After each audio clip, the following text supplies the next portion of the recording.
to own it. Just wanted to take the time, learn all the things that I could about you. Now it's such a mess here. Oh, we are just stressed here. Used to be so easy with you. Thank you for coming on my show today. Yeah, definitely. Glad to be here, Sparkle. This has been a long time in the making. All I do is see you do so much stuff. You do more than me, I think. Tell us about what you have going on in this year, this summer. What's going on? Yeah, definitely. If you follow me on like Facebook or something, I know you do, definitely. We've been playing at Playland for their, I think it was Summer Jam Festival. It was these past 2 weeks. It was kind of hot the first week, which was not that great because even like I made the joke that even my equipment got super hot that day. So, but it was very fun regardless. I still remember like the first time we played. It was for the Save Playland event, and the day that we played, I don't think it was because of us, but that first. That time that we played, it was announced that Playland got saved that day. That is so awesome. And that was like a big concern, especially like for the Central Valley. People that don't know, it's like that's been here forever. Mm-hmm. It's part of the Central Valley, and we were very close to losing it. Yeah, definitely. I still remember going on there. I went with my dad on, I don't think the ride's still there anymore, but it was like a ride where you go in a circle. I almost fell out, and he was scared. But yeah, there's definitely that. I still remember going on like the Dragon roller coaster ride and running in the water.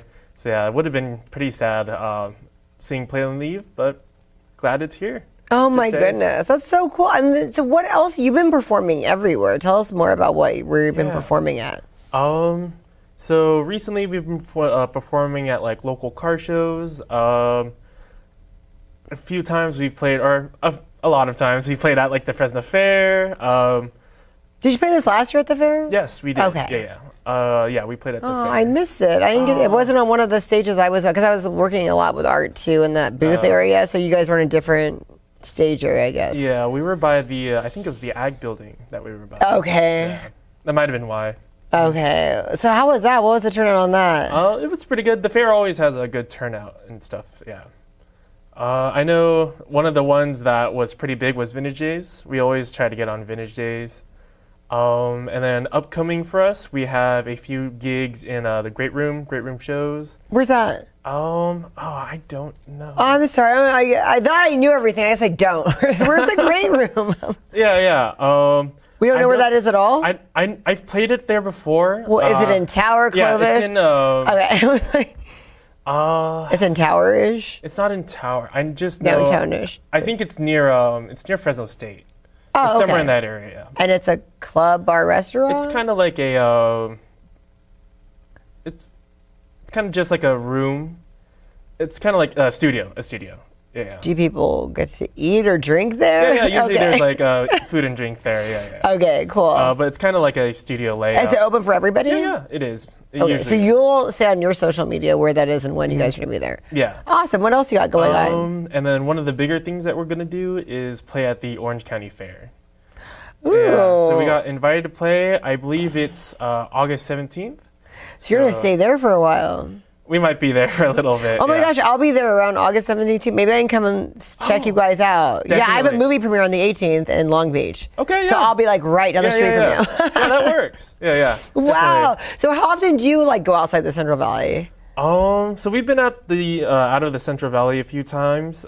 Me personally, it's a lot of work. That's not it's a little bit of work, especially since we live in Fresno. Everything. Yeah, we take everything. I'm just lucky I'm not a drummer because they have to take their whole entire kit and stuff. Oh my gosh. But we played in LA. We played in Sacramento, Bakersfield. And you'll just kind of stay the night usually. Yeah, and then furthest I've played was Minnesota. What was the reception like there? It was pretty nice, honestly. Since I have a lot of Hmong people are from Minnesota. Really? Is that another area that, okay. So there's a lot of Hmong people up in Minnesota area, and they had a Hmong Day event. So I was invited to go play up there, and it was very nice. I saw a lot of family that I had. That is so cool. Did you meet them for the first time, some of them? Not the first time, because I've been to Minnesota a few times. Okay. But I think that was their first time seeing me live, like on a stage, because normally, you know, I'm in Fresno, I'm in California, so they probably won't be able to see me.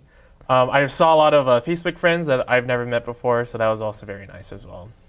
That is so cool. Oh my gosh. So where's your fan? So your fan base is mainly here, and now you have a fan base in Minnesota as well. Yeah. So yeah, definitely. I have a fan base here. I'm glad it's growing still.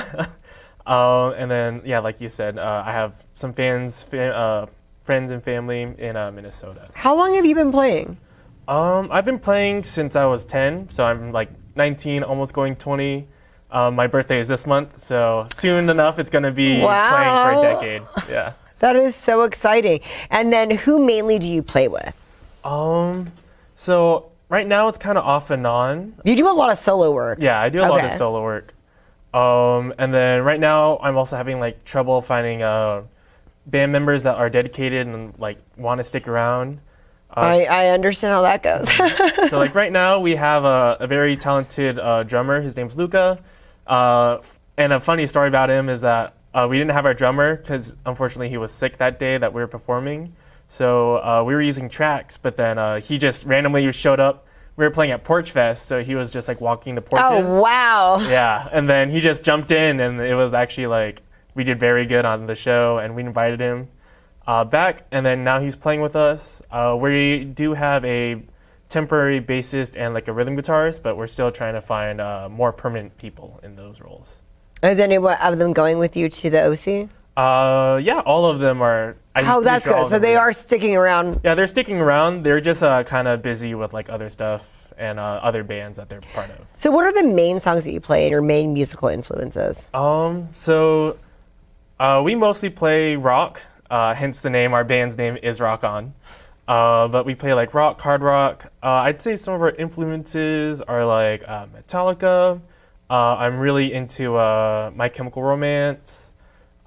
Stuff like Blink-182, Green Day, so just like stuff like that. Stuff way older than you. Yeah, way older than me. I have my dad to thank for my musical taste. And then did you mainly covers or some original work as well? It kind of depends, but we do have some covers, and then we also have like a whole list of originals that we can play. So who made all the originals, since your band kind of comes in and out? It was mostly me. Yeah, I figured. Yeah. So yeah, I mostly write all like the music, and then sometimes my dad like helps out and says like, oh yeah, that's a good idea, or maybe you should like add something else here. But yeah, it's mostly just my work on for all the originals that we play. I love that. Is there anywhere we can hear the original? Definitely. So we are on like Spotify, Awesome. Apple Music, any like streaming service. One cool thing is that if you just Google us, Rock On Alex Shaw, will be like the first search result. So that's, cool. Yeah, I love nice. it. It's just like very simple, and we can just look it up. Some people try to make everything really complicated with a lot of words. Yeah. That is so cool. So then, what's the plan now? What's the vision? What's next? Definitely, it's trying to get a cohesive band together. I think that's like the first step. We're lucky that we have like the players to go and like play around, but we need more like dedicated people because it's kind of hard because some people like they can't commit to certain gigs and stuff like that. Which is it a lot because they're playing with other bands too? Is that a lot of the problem? They have other bands that they are more like it's their band. They've been there longer. Yeah, and then it's also just like they have work, they have life and stuff like that. So. And you kind of went full blown into this, like after high school. I know you started before then, Yeah. but when did you start getting full blown with all this touring? Let's see. So we started this band officially started in 2018 roughly. We didn't really start like playing that big until like later in 2018, 2019, and then we kind of shut down during COVID. the COVID. That sucks. Yeah. Right when you're in the middle of your stride. But then we picked it back up. I think after the pandemic, we had like the Whiskey in LA, which was pretty nice. We're hoping to go back, but like I said, we're trying to find permanent members so we can like get better together. And do you collab with other local artists around here? Unfortunately, yes and like kind of no. So yes, like we play songs together, and like I've known like some several artists like Shiva Umesh. I know he's like, Oh, I he's, love him. Yeah, he's in a lot of bands. I know that, and he's very busy. But he's helped us out like a lot. Like I said, for Vintage Days, he was there. I know we played on Fox News. I think it was Fox or like Great Day. He helped us out there, and then there's just been like several other musicians that's like helped us out, but not like collabed in the sense of like we made a song together. What about other vocalists? Have you worked with other vocalists here? Yeah, definitely. I know a while ago we had a like a Vans Warped Tour kind of thing happening in Fresno. During that time, we had a female singer, and she sang Paramore for us. So we covered Paramore. So that was pretty fun. That's cool. So what's one of your favorite spots to play locally? Ooh, I definitely like the fair. The fair is always fun. And then Vintage Day, those like fair. So you like the outside? I kind of like the outside, even though it's hot. Right. Oh goodness. Even though it's usually hot, and then we're also like sometimes in the sun, and it doesn't help we're always wearing black. But I definitely like being outdoors because usually that's the type of events that's like a lot of people are there, and it's always nice to like have a lot of people, even if they're like not necessarily listening to us, but they're just like walking around and kind of like sitting down, eating. At least they're like listening to us. Yeah, you like where it's like people don't know who you are at all, and then they're like, "Wow, it's kind of a good feeling." Yeah, huh? it is. Do you ever play at the local breweries? We have. We played a few times at Full Circle. I'm blanking. I don't think we played at Goldstein's yet. There's one. No, it's awesome. You're not old enough to drink, but you're playing everywhere. I think it's great. Yeah. Funny story about that is I think we played at Strummer's one time, and then so we played, but then since I'm not of age yet, they told us you have to stay in the back the whole entire time. That's messed up. My cousin owns Strummers. I want to say, don't make Alex Josh stay in the back ever. Like just what's one of your dream venues, arenas to perform at? I know you've thought of this. Yeah, definitely going back to play in more like the clubs in LA. So like the Whiskey, the Viper Room. I mean, I don't know if like this will happen soon or like how possible this is, but like one of the dreams is to play like in a stadium. I know like the biggest venue that we played in was a Paul Theater at the Fresno Fairgrounds. But something maybe of that size again. That over there, wow. Isn't it weird when you go there and you see like all the people that have played before you at the Whiskey? It is, yeah. It's a little crazy, like to think about that. Yeah. And then, as far as like your individual music, where do you want to see that go? I'd like to write more songs. Definitely, we're currently like writing a few, but then it's kind of just. I feel like I'm in a little bit of an art block, trying to push out new songs. But yeah, definitely trying to write new songs. Also trying to learn more covers so we can fit like hour-long sets, 3-hour-long sets. Because I know a lot of venues here in Fresno, they're like hour-long or like 2-hour-long sets that you have to play. That is a lot. It is. Yeah. I can only imagine. And if you could collab with anybody, any musician, who would it be? Ooh. I think I gotta say My Chemical Romance because they're my favorite band. So it'd be. Have you seen them perform? Unfortunately, no. That time that they had their comeback, I wasn't able to. Oh man. Well, I hope that happens. That'd be great, and they are great. That would be a dream goal there. Okay, where is everywhere that we should be following you? We're on Instagram and we're on Facebook. If you just search up Rock On Band Alex Cha, we'll show up. Yeah. Thank you so much for coming on my show. If anyone wants you to perform at their spot and they DM you, are you good at responding to that? Yes. So usually I'll respond. Just shoot me a message, and if our band is available, we'll gladly play. So you guys, book him up. Thank you so much for coming on the show, Alex. Yeah, thank you, Sparkle. I'm glad to be here.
Thank you for coming today. Thanks for having me, Sparkle. Appreciate you.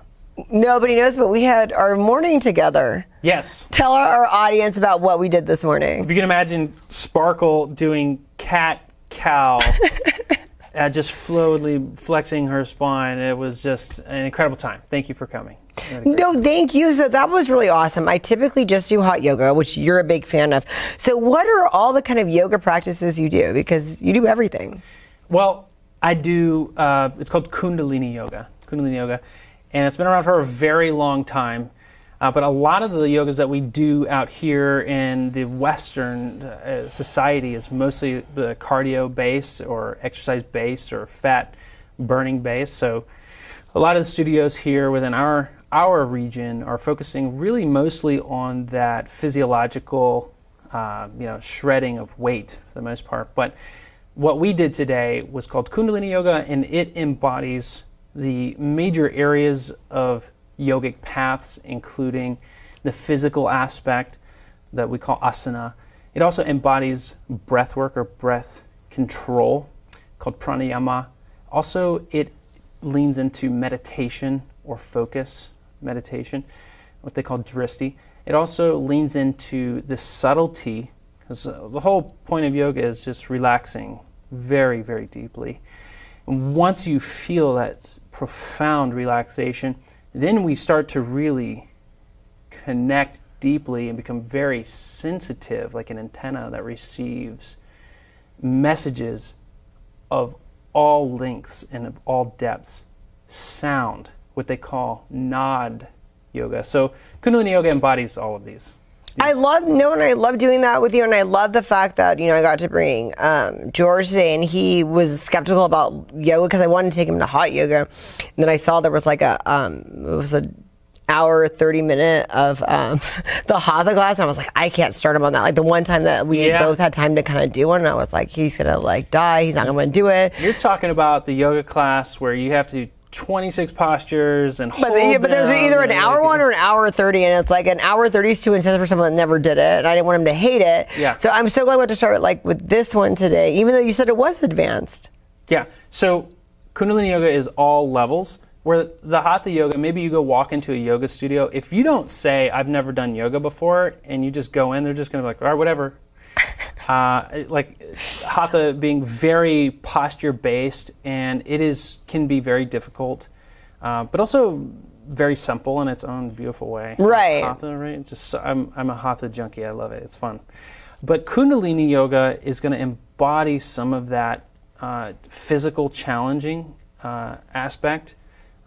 And also it's going to have its moments of meditation in between the exercises so that we can kind of receive and assimilate that exercise and see how the body changes per exercise. Yeah. No, and I like that you have stuff for people at every level. I mean, that's the biggest thing. I think the worst thing, me as a trainer, it's like when people go in there and it's too much for them, it's like they get overwhelmed. So you have to kind of start at a certain level. So that's why I love that your class was so great for like everyone today. I loved it. Oh, thanks for coming. So really, Kundalini Yoga, what we did today is really accessible from really ages as kids, for children, all the way to elders. And really what practitioners put into the practice is what they get out of it, a return on investment, essentially. So we had this morning, our class, we had someone in their 80s there. Joe. We did? He was in his 80s. Nobody looks that old. So yoga's the way to go. Nobody looked that old. Yeah. Joe this morning was in his 80s. Ed, right in front of him, is 52, and he's doing more hot yoga than me and you combined.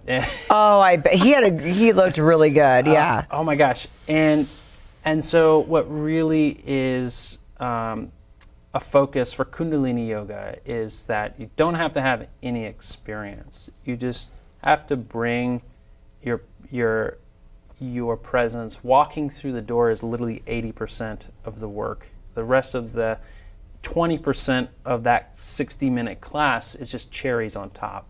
So really just showing up and applying yourself, you're already just going to benefit from the practice itself, from children all the way to elderly individuals. And yoga is just such a small part of what you do. Yes. And I love it, but you tied it into your career. So tell us about that. Oh, well, thanks for asking. So I'm Har Dev, and I'm the Senior Loan Officer for Mindful Lending, which is a team that I grew here, a top-producing team with a national brokerage called Nexa Mortgage, which we have about 200 banks that we shop around for the lowest pricing. So my passion, my purpose, what I love about lending and helping people buy houses is giving peace of mind and prosperity in homeownership. That's my passion, my purpose. That when I work with George, Mr. Fresno, who's a real estate agent here, when I work with him, when we work with individuals who are looking to buy a house, whether you've done it before or if it's your first time, when you work with me, we are not only give you the lowest pricing through shopping a lot of banks, even the local guys to the national guys, the national banks. My purpose is peace of mind in that process. And so I'm 35 now, and I had to fall off a motorcycle and go to jail for a couple of weeks when I was 18 to really figure out that that was not fun, and figure out that, oh, okay, I want to do things that get me high naturally. And it was Kundalini Yoga that I discovered in 2009 that got me seeing colors, flying, feeling good, seeing more healing, bringing a lot of connections back online for my body. So essentially, the yoga really helped to heal a lot of what I went through emotionally through falling off a motorcycle and also going through jail for a couple weeks. And then I went back to school 3 years later after being an intense yogi, just full-time yogi. Wow. Just being a yogi full-time. Like I just got up at 3:40 every day and did yoga for 2.5 hours in the middle of New Mexico, like where no one, middle of New Mexico, and then went and was like, all right, you know what? Ultimately, in Kundalini Yoga, what they teach, and the legacy of it is that yoga is the highest form of yoga. Ultimately, is what we call the householder. The householder, the people who are that are in a relationship and evolving each other both spiritually and pushing each other's buttons spiritually to evolve spiritually. Because when you're committed to another human being, that pressure cooker creates diamonds. It creates a new experience of me evolving past what I think I'm able to do, or past my stubbornness is what my wife would say. Right. But the yoga was really important to me when it really healed my body. And as I went further and further into it, I started to experience deeper how can I take this deeper? And that was through the householder, be in society. So the modern yogi is actually hidden in your community. They're going to work every day. They've got relationships. They've got kids. They're working all the time. And they do one thing, and that whatever negativity is on them through kids, through their relationships, through their career, they do one thing, and they just keep a small smile on their face through it all. Wow. And that is my path. That is what I'm striving to do. So when I became a yogi, it's like, okay, I feel great. I feel naturally happy. I feel authentic. I feel more connected. This body is incredibly resilient. And when I start breathing more, when I start focusing more, that process to feel my own depth of calmness, to feel my own depth of security, to feel my own depth of abundance, feel my own depth of non-scarcity, feel that depth of unlimitedness with each breath. Yoga pulled that out, and then it is the path of us walking together through society, being under and supporting others, supporting those, our family, supporting those around us. And that's so that's where yoga takes you into your next path. So we go into these yoga studios and we do all this hot yoga, we do all of this vinyasa, we do all this hatha, we do all these Pilates. And what's the whole point? The whole point, create a strength and resiliency, of happiness, and selflessness. Selflessness. And that selflessness is what creates sustainability. Is that what you incorporated in your business? 1,000%. 1,000%. So the passion that I have about peace of mind is that we take time and we take space and we give that to you. We take time and we take space and we give that to you as the borrower. Maybe it's your first time, you don't know what the hell's going on. What's an interest? What's mortgage insurance? what is all of this? There's so much paperwork. There's so many questions. You want a deal. You want to get that house and put and dream in it and create your family and expand. We give you time, we give you space, we give you peace of mind through those low rates, shopping all of these banks, so you feel secure in your monthly payment and that it makes sense. So really assessing your quality of life, your lifestyle, we have a proven sales process we call our Mindful Lending Path, where we'll do a goals and dreams intake meeting with you. So all the realtors that we work with and all the families that we serve, we spend at least a solid 30 minutes on the phone understanding what your goals are and where you are currently and assessing your personal financial health. This gives us time and space to understand that, hey, this house you want to buy does not make sense. What's your affordability and what's your expectation? And are you expecting a $500,000 house, but you can only afford a $300,000 house? Does this make sense? Right, exactly. That payment, $4,000 a month, does that make sense? So where loan officers, we're on every block. You probably know 3 or 5 of them, 3 or 5 of us sitting around. A lot, we can be treated like computers. Hey, just give us interest rate, give us this, give us that, give us this, right? Give us that. We are your partner. We work for you. We work for you. Okay? We want to understand your personal financial health. And so essentially, to help people the most is really taking my practice of patience for myself and patience for the challenges that I'm facing and give that same strength to you as a borrower, because it's a very stressful process. Buying a house sucks. I mean, it's fun, but there's a physical, mental, and spiritual challenge that it just sucks. It's fun when you have it. It's a getting there. Kind of like working out. I mean, exactly. You're working out, it sucks, but then you see yourself making progress. Yeah, the reward is worth it, usually. It's incredible. And so helping people, giving them that meditative space to make mistakes, to say things, to explore things, and give them grace so that there's a lot of thought and a lot of awareness that they made this decision 100% consciously and on their own, and that I did not make that decision for you. You made it for your own reasons, and that you were very aware, and it was a smart mortgage decision. And what was this 3% loan I saw on your Instagram? I love your videos, by the way. They're very straight to the point. They make sense for like dummies like me that don't know all this lingo. You're not a dummy. So tell me, like, what was this 3%? Yeah, no, thanks for asking. Yeah, so you gotta stay plugged in with me on Instagram at Mindful Har Dev, at Mindful Har Dev, HARDEV. Reason is because 3 times a week I'm putting out hacks, I'm putting out recent content that's going to keep you in the know on what's going on with loans, new programs. It's going to keep you educated on changes.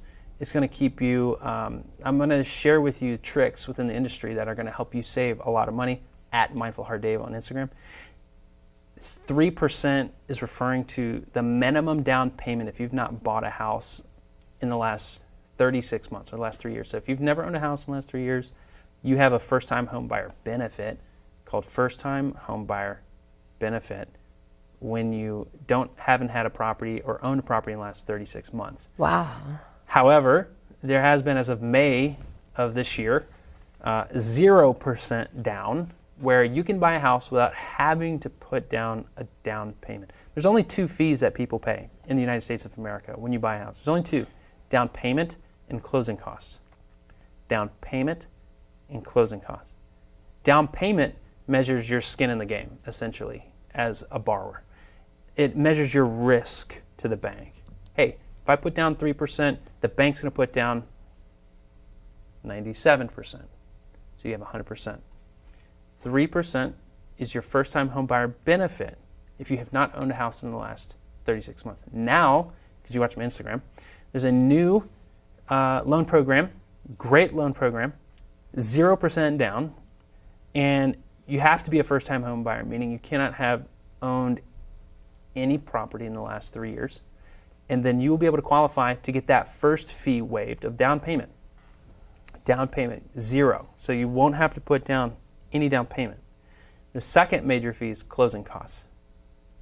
Closing costs. And that is a myriad of one-time fees that we pay a small army of people to create a loan for you. Closing costs, underwriter to approve a loan. You know, those are the gods. Hey, your loan's approved, or it's not approved. We don't accept. So you got to pay an underwriter, a processor to move the loan to the underwriter back to the processor. Okay. To pay a processor, an appraiser to give an opinion of value, a title company referees the transaction between you and the seller, title company.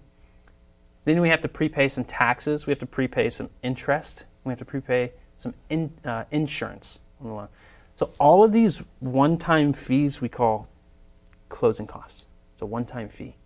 And so when you put the closing costs together in the same pile as your down payment, we call this your cash to close. Cash to close. So let's say you need 30 grand for your down payment and your closing costs. You have to show a bank statement with 30 grand in there to close on that house. When you contact me and slip in my DMs and Instagram, and you want to learn more about the 0% interest down, you'll pay $15,000 just for your closing costs, because we can waive the down payment. We can get rid of the down payment. So you're really good at showing people, like, when people get overwhelmed with all the stuff they have to pay, you'd be like, no, we can cut a corner here, which isn't really cutting a corner, but essentially, we don't know we're that we're cutting corners on cash. Right. Right. Keeping money in your bank, yeah. I love that. Oh my gosh. Okay, so where do we get a hold of you for everything? And are you open to us talking to you both about yoga and the loans on your Instagram? Yeah. Are you really good? Just connect on Instagram. Let's go there, because it's really a lot of fun. I'll post yoga classes out there. If you guys here in the region want to come and do yoga, you'll be invited through there. So follow at awesome. Mindful Instagram and Facebook, right? Yes, Instagram and Facebook. You can just start at Instagram. Okay. We'll just start there. I know. We'll just do that, and then we'll be connected on Facebook. But essentially, just focus on Instagram, because then I'll be offering incredible opportunities for you to save money through these new loan programs that are coming out as they are announced, and then also tricks on how you can save even more money. So Instagram at Mindful Har Dev. I love that. Thank you so much for coming on my show today. Oh, appreciate you, Sparkle. Thanks. Let's do it again. Let's have some yoga again, and it'll be fun. You don't have to twist my arm on that. Cool.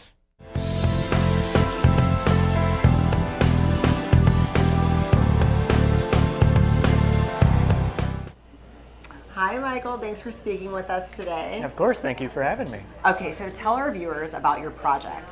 So I'm directing and producing a show called Recipe for Wellness, hosted by Sanjay Raja, and he's a jack of all trades, to be honest, but he's a bit of a nutritionist and help me out here, Sanjay. Sort of a trainer, a personal trainer, speaker, actor. And yes, and he does all these amazing things. And I met him years ago, and he wrote a book called The Food Talk, which is about helping children learn how to eat healthy and get excited by healthy living.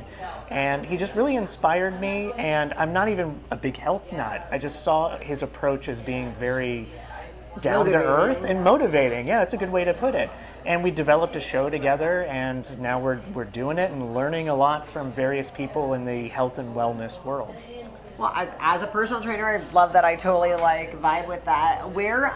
What kinds of influences are you guys using in the show? What do you guys do? That's a great question. So I've always been inspired, especially with these documentary type projects, by Anthony Bourdain's shows. Because that involves food and travel, and there's a lot of food and travel and various cultures and personalities. So we're keeping it really real. Like everything we shoot is handheld. We're trying to not make everything look like a studio or anything like that, and get people in real, authentic moments, you know?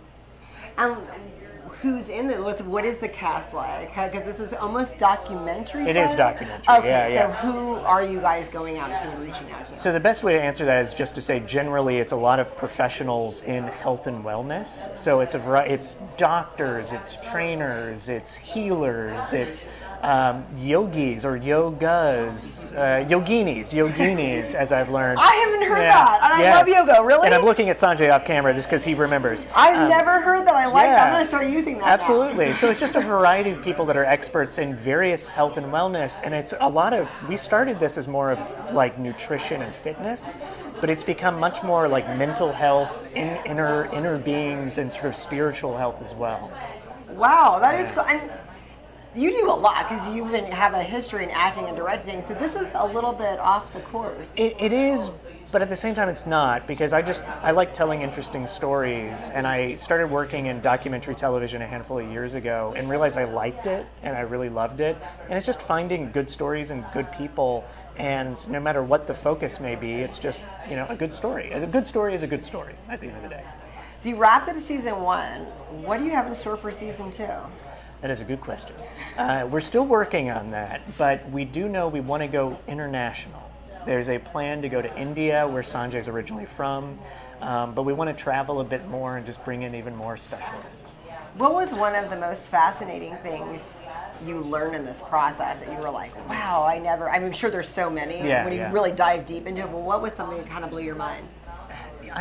There's been so many. I think it's the wide variety of opinions and expertise that we've been able to interview, but they all come down to like one element, which is just simplifying your life, looking inward in order to center yourself and move forward. And even no matter what everybody's opinion is or specialty, it all kind of comes back to that.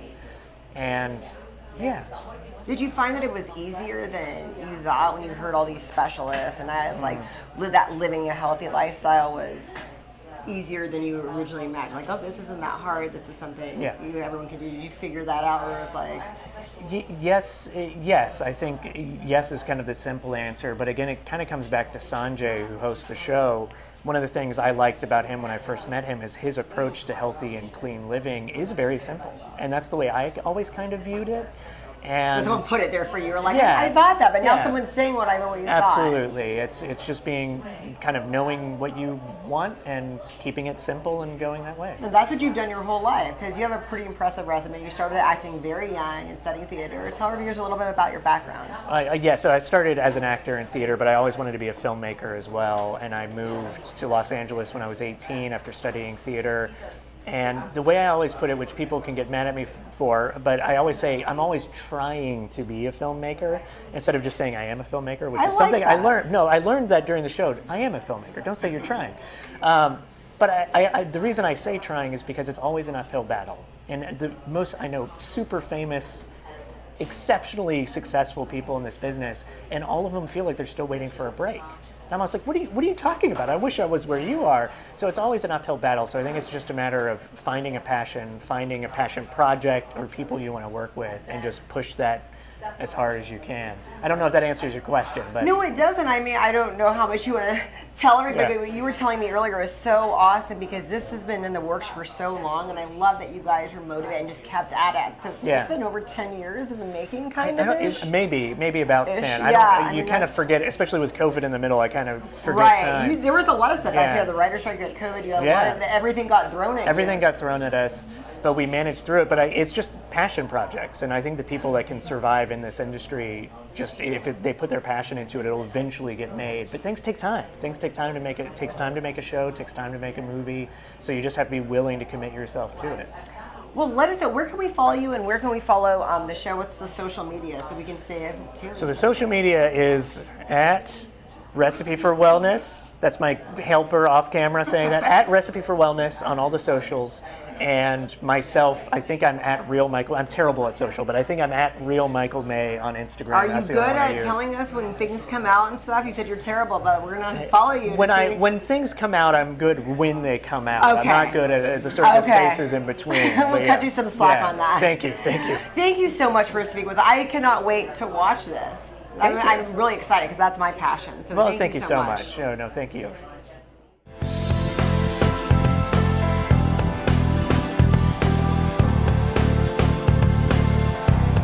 Thank you for speaking with us today. Absolutely. I can't wait to watch the show. Tell our viewers who you are and what you do. So, long story short, I started out as a professional athlete, then went into corporate America, and was really dissatisfied with that. And then I started my own personal training company, nutritionist, wrote a book, became a speaker, and then I was always interested in entertainment. I was an actor, and my work wife, Michael May, my director, him and I were talking about a show for, 6 years. And just kept at it, and lo and behold, we're here. That is so impressive. I can't believe you really lived different. You're like a cat. You lived 9 lives. In Absolutely. different things. What was the sports that you were into? I was in MMA, so I was a professional MMA fighter for 5 years. Wow. Yeah. That is super impressive. So, how did you guys come together? How did you meet him? So it was a mutual friend of ours. Okay. It was a lawyer friend of ours, and he said, "Hey, you're getting into entertainment. I've got a great friend that's in entertainment." And the interesting part of that story is that we never were in the same room for 7 years, so we kept talking. And then finally we're in the same room. We said, we should do something together. And so then we started talking about the show, and then everything just kind of came together. That's a crazy connection to have, like not even meeting. I mean, what are the odds of that you stay in touch? A lot of people aren't that ambitious. They kind of lose touch. They're like, yeah, it's cool, but we're not. I'll tell you what. Being in entertainment, there's a lot of talk, and people say a lot, but they don't show you a lot, right? And so, finding somebody who has the same vision as you is really important. And I had 3 prior production companies to this one that failed because I felt like I had to drag everybody across the finish line. But now I've got Michael, Someone myself. as passionate as you. Yeah. Now you have like a team. We do, and we work off each other, we support each other, and we all have the same vision to make everything come to life. I love that. And so he says you put everything really well, and obviously you're a speaker, so you do put everything in a way that people can understand and connect to. Yeah. How do you find all these other people that you guys as a host? Like you guys had to find all these other people. So I named the production company Disruptive Productions for a reason. And the reason why is we wanted to disrupt people's thoughts about health and wellness. Because we hear everything on the internet, we hear everything on TV, do this, don't do that. Conflicting. 100%. Conflicting. And the number one question I get as a trainer, as a nutritionist, I'm sure you do, is this true? Can I do this? There's more than one way to do something. And I don't like to put people in a box, say you have to do it this way, you have to do it this way. And when I was on the medical side, I understood pharmacology, but I'm more holistic in my approach now. And I wanted to tell people that you can heal yourself through simple actions, discipline, and just by eating the right foods. What did you learn the most in like this whole process when you went to go meet people and dig deep? I thought I knew a lot about mental health. I thought I knew a lot about holistic healing, but I am so new to it when I talk to all these amazing people. You learned so much. Yeah. You got disrupted. Yeah, I did. I did that. So, the point of the show was for me to take the audience on a journey, and I'm learning along the way. So it's just been a perfect marriage because I've learned so much in such a short amount of time, and there's so much more to learn. So can you give us a little more tidbits about what's happening next season? Wow, yeah. So season 2, we just finished wrapping up season 1, and so season 2 we wanted to go more international because we've been to New York, been to Orlando, and we actually were international this year because we already been to Toronto, so we already went there. Oh, yeah. Okay. But my culture is I grew up in Indian culture, and they believe in holistic medicine, and I take a lot of that. I'm calling myself very old-fashioned, but very progressive. So that being said, I get it. So that being said, I wanted to take us back to where it started for me, where kind of my history began, and then travel that part of the world because they've been doing health and wellness far longer than we have in a holistic manner. and we're just catching up to them. I love Bikram yoga, by the way. That's my favorite. I know that originated there, so Yeah. I'm very happy to see where this takes. I can't wait to watch. Absolutely. I want to go on the journey with you guys. I know, right? I know. And we get to, because we get to watch it. Absolutely. So this season is a lot more kind of like the future, what's happening now, and then the next season might be a little more diving in the past. I like that. You know, so it's been an evolution, because when we were tasked by public television to start this show, it was just health and wellness, and then they said, wait a minute, go and add some travel. No, go ahead and add some lifestyle, because everything's connected. It really is. Right? Yeah. You know, so one of the most popular segments we did was, what exercises can you do in your hotel room in 30 minutes? I love that. I've been saying there needs to be that forever. I'm so glad you guys have this. Yeah, This is so going to be we fun. literally did that this morning, and we did it in New York, and we showed people, hey, this is what you can do in 30 minutes without ever having to leave your room. Put away the excuses and just get it done. So yeah. Oh my, well, where were you during COVID? This needed to come out a little bit ago, but I'm glad it's out now. Well, you know, I'm a firm believer in everything happens for a reason. We were actually originally picked up by Discovery, and then we were putting pen to paper. They shut us down. They went all paranormal. They did? Yeah. Oh my goodness. Right. So then what ended up happening was we were talking to some of the larger streaming channels, but what I wanted to do is maintain integrity. I wanted to control the message. I didn't want big companies to come in and say, we'll give you this much money, but you can only say this. Right. So we made sure and said no to that, maintain our integrity, wait for the right moment, and it came. I love that. And then you can really go deep and get the nitty gritty of what you want from everybody. Absolutely. The real story. Yeah, absolutely. Oh my gosh, I'm so excited. What's the social media that we can follow? Yeah, so we're on all social media channels. I'm old school. I suck at social media, but I'm on social media. So Okay. So we're going to be on Facebook, Twitter. It's going to be called Recipe for Wellness, and we'll make sure to share it with you. So share Do with you everybody. have your I do. Instagram? So I've got my own personal page, sanjayraja.net, and I kind of like the show, the speaking, and everything else. Yeah, like that. because you're still speaking, right? Yeah, So people yeah. we can come and like be like, oh, we're gonna be in that. Or we can come. Absolutely. That would be so great. Yeah, absolutely. Awesome. Thank you so much for talking to us. Thank today. you. I appreciate it.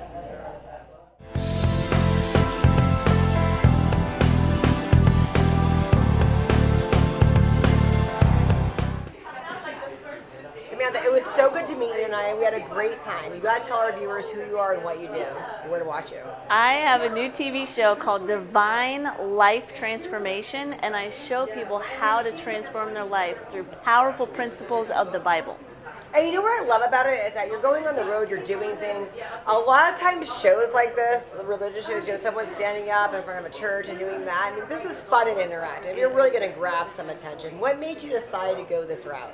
Well, we basically start off in a studio set in LA, and we'll talk for like 7 minutes, and then we go out into the nature, into the wild, and go hiking. Like I just got back from New Zealand. Oh my gosh. I had a helicopter drop us off at the top of a mountain, and I just felt like it'd be fun and engaging to go out into the wild and continue the conversations about the Bible. Because like you said, a lot of the ones I saw were like preachers on stage in a church.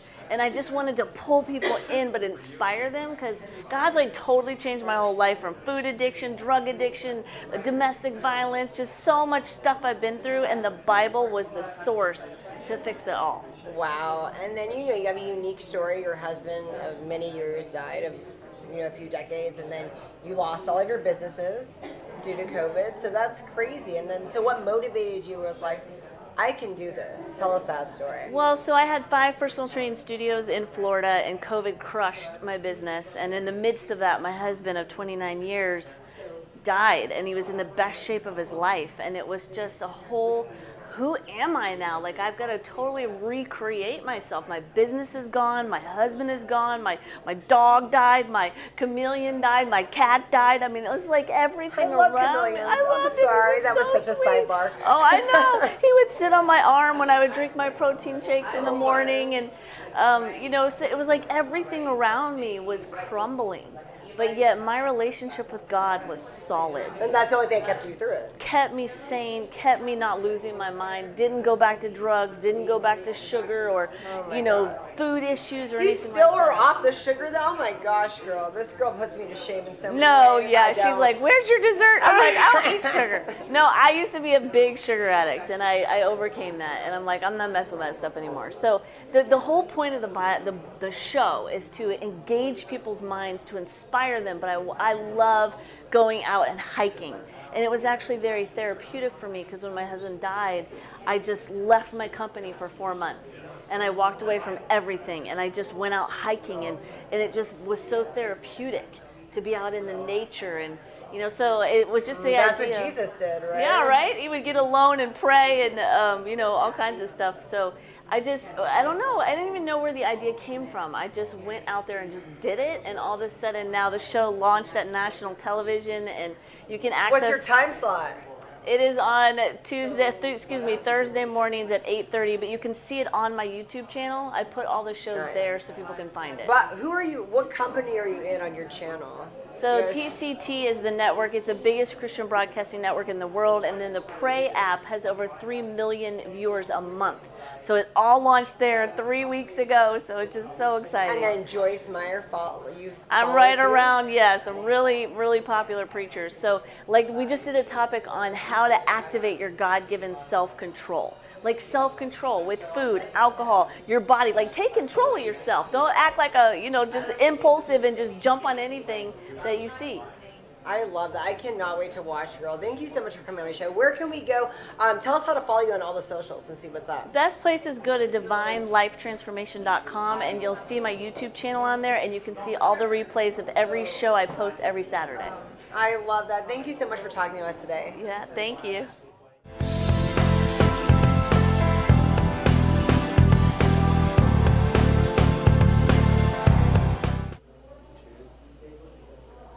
Hi, Nigel. It's so nice to meet you tonight. Can you tell our viewers who you are and what you do? Of course, Sparkle. Absolutely. My name's Nigel Smart. I'm a scientist, but I help people transform their lives from being 1.0 to 2.0 to 3.0. What I love about your story is you were used to thinking from your science brain. Yes. And then now you started thinking from your humanistic empathy brain and you kind of brought it together. Can you tell our viewers about that? I can. What I did was I just started to take things from my feelings, things from the emotions I was feeling, from the experiences that I had, and I started to put together the logical side from the analytical side of my brain, and I married that with the intuitive side of my personality. And I started to realize that the decisions that I was making were better when I went intuitively and then analyzed whether or not they were workable analytically rather than the other way around. No, that's awesome. But you kind of had to train your brain. I had to train my brain. I had to almost uncouple my brain because we're trained so rigorously, we're trained so systematically to become a professional scientist. You almost have to unscramble yourself to actually think in a disruptive, in a different way. So I had to actually learn how to unlearn my analytical side to be able to access that intuitive side and ask myself the same question, but hear the answers in a different way. I love that. And you've helped a lot of people, like a lot of people since then. I've tried to use the talents that I have to impact people's lives, that's true, and companies as well. It's very, very difficult knowing what the impact is, but you listen to the problems that people have and you have a vision about what they could be. Almost like a mosaic, you can assemble a mosaic of their lives in terms of where they are right now, but you have to ask those very, very careful questions of what is it they want to be, who do they want to become, and then you can start to piece things together and create that blueprint for them. Or like I always like to have fun with it, and I always say, let me construct your yellow brick road and tell me where you want to meet the Tin Man, where you want to meet them at the, because otherwise we get too serious. Right. And I think if you lose that playfulness, you lose that spontaneity of the intuitive side of your personality, And I think it's that makes it different. Otherwise, we become like robots. Otherwise, we will be designing ourselves like a computer designs a car. And you will lose that flair. And it's about elegance, it's about flair, it's about what can we bring, what nuance can we bring that's going to make them really special and not like anybody else going forward. I love that. And is that what you're doing more now? How has your science gone? Are you still working on that? I know you're doing so many things and so many things simultaneously, but what is the direction now? The direction is to do a lot more public speaking and getting in front of crowds. I still do quite a bit of master classing. I still do quite a bit of where we would do workshops. Okay. I like that human interaction, because I like that spontaneity. I want to be able to feel just like a comedian or a singer. I feed off that energy that I get back, and depending upon how people are responding, you can weave the path a slightly different way, which makes it fun for you, because it means you're not a robot doing the same tricks, doing the same jokes the same way every night, you know? So it brings a freshness to it. And I think, although we have a routine, we have a format, we know what we want to say, it enables us to say a different way for each person. And in that way, then, they feel special. And in that way, then, it's unique for them. And I just think that it makes it more believable for them, and they can buy into that, because now they know that this is theirs. This is their special, unique plan that's going to make them whoever they are 2.0. I love that. Thank you so much for speaking with us. Where can we follow you? And are you good at keeping up with the socials and telling us where your next speaking engagement is? I can. I'm all over social media. Okay, great, good. I'm glad you are. So where can we follow you? On Instagram. You are? What's your Instagram handle? Oh, that's a come different on. Are you that or Nigel Smart? Can we just like figure that out? Yeah. What about Facebook, Nigel Smart? Facebook is Nigel Smart, yeah. Do you have a website? I have a website. What's the website? And the website that you can get us on is relationshipsandlifestyles.com. I love that. Okay, everybody, please follow this man, and thank you so much for talking to us today. Not a problem. Thank you. Felt right in the moment, felt right in the summertime. It felt right drinking cherry wine with you. Just wanted to own it, just wanted to take the time, learn all the things that I could about you. Now it's such a mess here, oh, we are just stressed here. Used to be so easy with you. Now I must confess here, oh, I must confess, dear, don't think I'm in love with you. Winter is coming and I don't know what to do, and there's no more use in running, no more running to you. And I don't want your loving, I don't wanna be just friends, knowing all this time we were playing pretend. It's a